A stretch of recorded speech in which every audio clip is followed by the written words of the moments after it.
అనుకూలము లేకుండా రాజకీయాలు ఒడిదుడుకులు ఆశించిన పనులు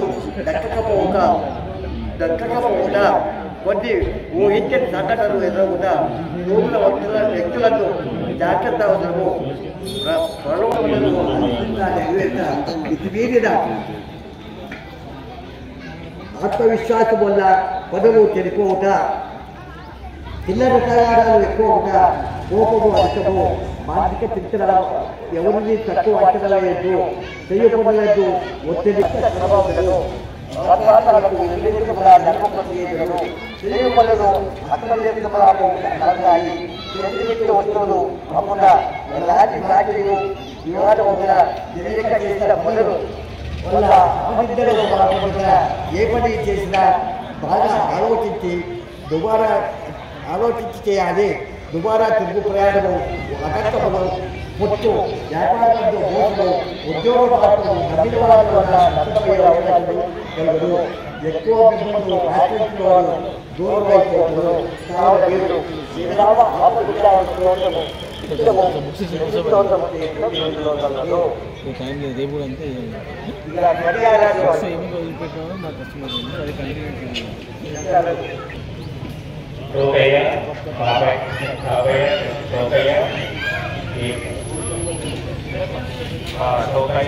పాపయ్య మళ్ళీ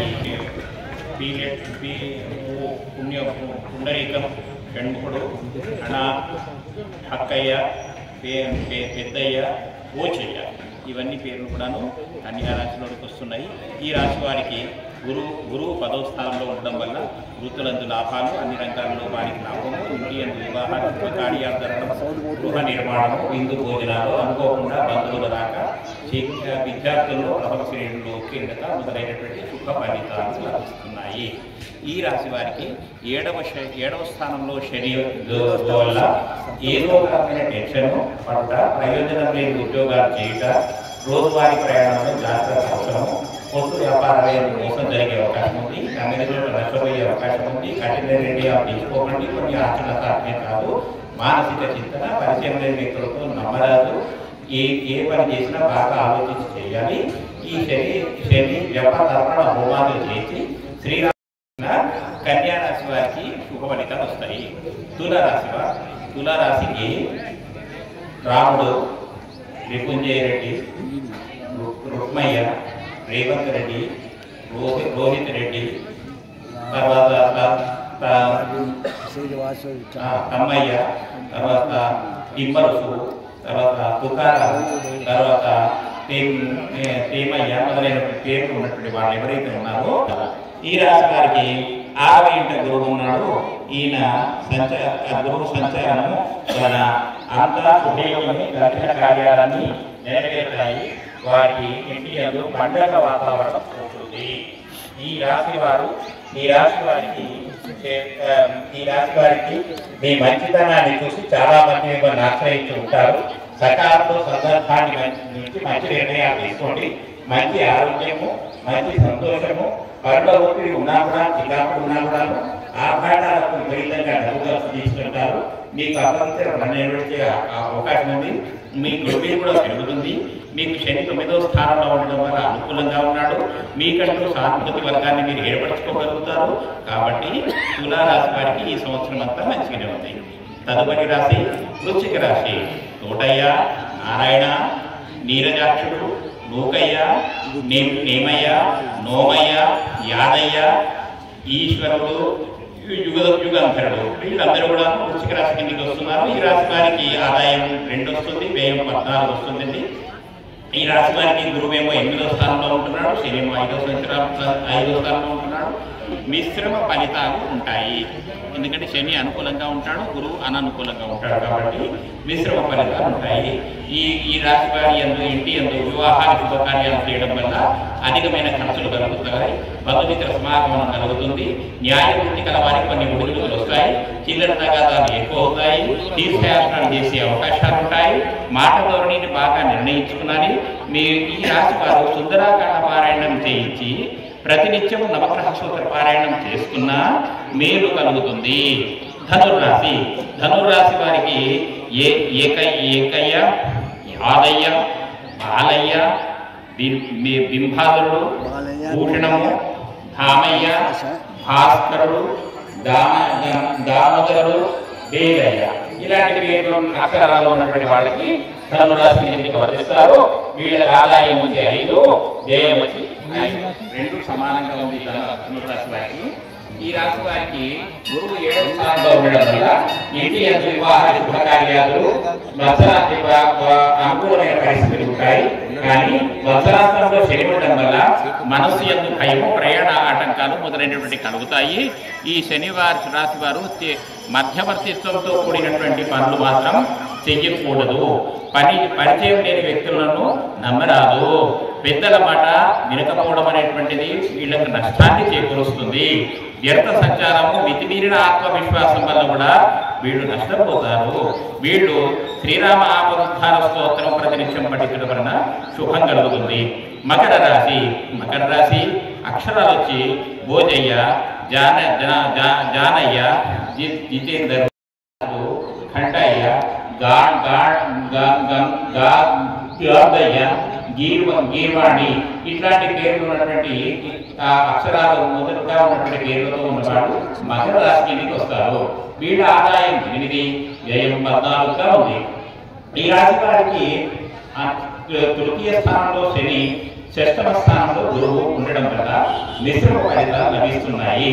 ఇంటి యందు వివాహ శుభకార్యాలు, గృహములందు యజ్ఞయాగాది క్రతువులు చేయించేటువంటి వాతావరణం ఏర్పడుతుంది. గృహమరమ్మతులు మొదలైనటువంటి చేపట్టడం వల్ల విపరీతమైనటువంటి ఖర్చులు మొదలైనటువంటి పెడుతుంది. వ్యవసాయంలో కనుక ఉంటే, వ్యవసాయ వృత్తిలో ఉంటే కనుక అంత ఫలితము దానివల్ల లబ్ధి చేకూరదు. జాగ్రత్తగా వ్యవసాయం చేయవలసి ఉంటుంది. పై అధికారుల నుంచి చీవాట్లు, ఒత్తిడి మొదలైనటువంటిది ఉద్యోగస్తుల్లో కలుగుతుంది. ప్రయాణ ఆటంకాలు కూడా కలిగే అవకాశం ఉంది. కాబట్టి ఈ ఆదాయ వీళ్ళు ఈ ఒక్క సంవత్సరం మాత్రము వీలైనంత వరకు అధికమైన ఖర్చులకు దూరంగా ఉండడము, కుటుంబంతో కలిసి తీర్థయాత్రలు చేసేటువంటి వ్యవహారం ఏదైనా ఉంటే వీలైనంత వరకు ఆ తీర్థయాత్రను కుటుంబంతో కలిసి చేయవలసి ఉంటుంది అని చెప్పేసి చెప్తున్నటువంటి వాడుతున్నాడు. కుంభరాశి వారికి ఆదాయం 8 అండి, వ్యయం 14 అండి. గుణయ్య, గేమయ్య, గోమయ్య, సామయ్య, సింహము, తర్వాత సుధాకరు, సేమయ్య, తర్వాత సోదయ్య, దామయ్య ఇలాంటి పేర్లన్నీ కూడా కుంభరాశి కిందకే వస్తున్నాయి. ఇవి వీళ్ళ యొక్క స్వాభావికంగా ఈ కుంభరాశి వాళ్ళ మృదు స్వభావాలై ఉంటారు. ఈ గురువు వీళ్ళకి 5వ స్థానంలో ఉండడం వల్ల శుభకార్యాల యోగం వీళ్ళకి కలుగుతున్నది. అదేవిధంగా వీళ్లకు తీర్థయాత్ర యోగం కూడా కలుగుతుంది. ప్రశంసలు, పురస్కారాలు మొదలైనటువంటి అనేకంగా పొందుతారు. కానీ ఉండడం వల్ల అంటే సాడేసాక్షిని చివరి దశలో ఉండడం వల్ల ఆపదలు, వ్యర్థ సంచారము, అకాల భోజనము, ఖర్చులు అధిక కావడము, కొన్ని పనుల్లో సతమతమవడము, కార్య సాధనకు మంచి ఓర్పు అవసరము. అందుకోసమే ధైర్యంగా పనులు సాగించండి. కానీ చీటికి వాటిని అసహనాన్ని తెచ్చుకోకండి. మితిమీరినటువంటి ఆత్మవిశ్వాసం వల్ల నష్టం కలిగే అవకాశాలు ఎక్కువ ఉన్నాయి. ఈ కుంభరాశి వారు శని, జప, తర్పణ హోమాలు చేయించి నిత్యన మీకు మేలవుతుంది అని కుంభరాశి వారికి తెలియజేయడమైంది. చివరి రాశి మీనరాశి దివాకరుడు, ధూమయ్య, శంకరయ్య, ధర్మయ్య, దేవయ్య, చామయ్య, మళ్ళీ చింతామణి మొదలైనటువంటి అన్ని ఈ యొక్క మీనరాశి కిందకి వస్తున్నాయి. మీనరాశి యొక్క ఆదాయం 5, వ్యయం 5. ఈ ఆదాయం 5, వ్యయం 5 అండి. ఈ మీనరాశి వారి యొక్క మీన ఆదాయము కూడా 5, వ్యయం కూడాను 5 ఉన్నది. అయితే ఈ అవకాశం ఉంది. ఎవరో చేసిన పనికి మీరు బాధపడవలసి వస్తుంటుంది. మీనరాశి వారికి అసందర్భ ప్రేలాపనలు, క్రయ విక్రయ వ్యాపారాల్లో జాగ్రత్త వహించడం అవసరము. కొత్త వ్యక్తులతో జాగ్రత్తగా ఉండండి. కొన్ని పనులు పరిష్కారం అవుతుంటాయి. ఇతరులను నమ్మి ఏ పని అప్పగించవద్దు అని చెప్తున్నాడు. సాధ్యం కాని హామీలు మాత్రం ఇవ్వవద్దు అని చెప్తున్నాడు. ఎదుటివారి తీరును గమనించి వెలగండి అని చెప్తున్నాడు. కొత్త పనులను శ్రీకారం చుడతారు. ఏ పని చేసినా ప్రారంభమైన తర్వాత ఆటంకాలు చాలా ఏర్పడుతున్నాయి. గట్టుగా ప్రయత్నం సాగిస్తే పనులు సాగుతూ లభిస్తుందని చెప్పేసి ఈ విధంగా తెలియజేయడం అయింది.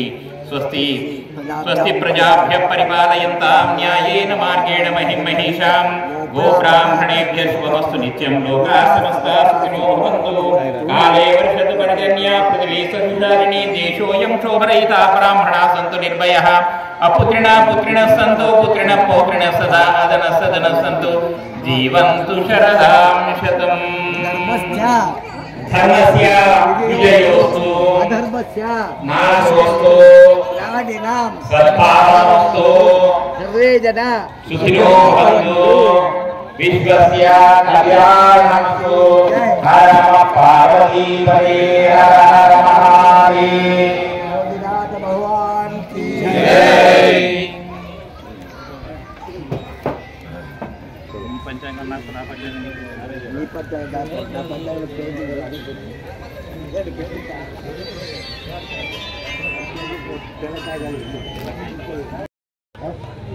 ఎక్కడికి పోతే మల్లికార్జున ఫోన్ ఏంటో మల్లికార్జున 7 గంటలు చెప్తుంది వస్తే అదే చెప్తుంది అక్కడ ఏదో చేస్తాం ఈ భూమితో ఏ అందరిని ఒకరే ఎప్పుడు వచ్చారు నమస్కారం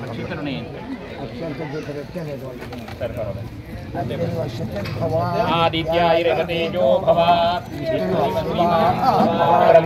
आयुरायुर्भव आयुरायुर्भव इवे श्रीयेव प्रहस्ते सुगन्धेव चस्वरे पुण्यसुजायमान प्रमोदमान अभिमन्यमान पुत्रैः पौत्रैः जयवर्धनां दीर्घमायुः अश्वदायि च गोदायि धनधायि महाधने धर्मेभ्यदां देवी सर्वकामार्थसिद्धये पुत्रपौत्रधनं साम्यम् अत्रस्त्राजादिगोरकम् प्रजानां भोस्मरायिष्मत्रं प्रभोत्मां चन्द्राभां लक्ष्मीशानसूर्याभां प्रियमी శ్రీ జోయినాథ మందిరంకు రావాల్సిందిగా కూర్చున్నాము. ముందుకు వచ్చినటువంటి కార్యక్రమంలో 2వ తారీఖు నాడు శ్రీ గణపతి పూజ, తర్వాత ఈ గణపతి పూజ కాబట్టి అందరూ కూడా నాలుగో తారీఖు రథశిఖర స్థాపన ఉంటుంది కాబట్టి గ్రామ పెద్దలు అందరూ కూడా ఆ యొక్క రథశిఖర స్థాపనలో పాల్గొన్నట్లయితే మీ కుటుంబము మీ సంతతి అంతయు బాగా జయంగా ఉంటుంది కాబట్టి అందరూ కూడా ఫోన్ చేసినా చేయకుండా 4వ తారీఖు నాడు తప్పనిసరి శ్రీ జోయినాథ మందిరంకు రావాల్సిన కోరుతున్నాము. మరియు మీడియా ప్రతినిధులకు ధన్యవాదములు చెబుతున్నాము. మరియు 7వ తారీఖు నాడు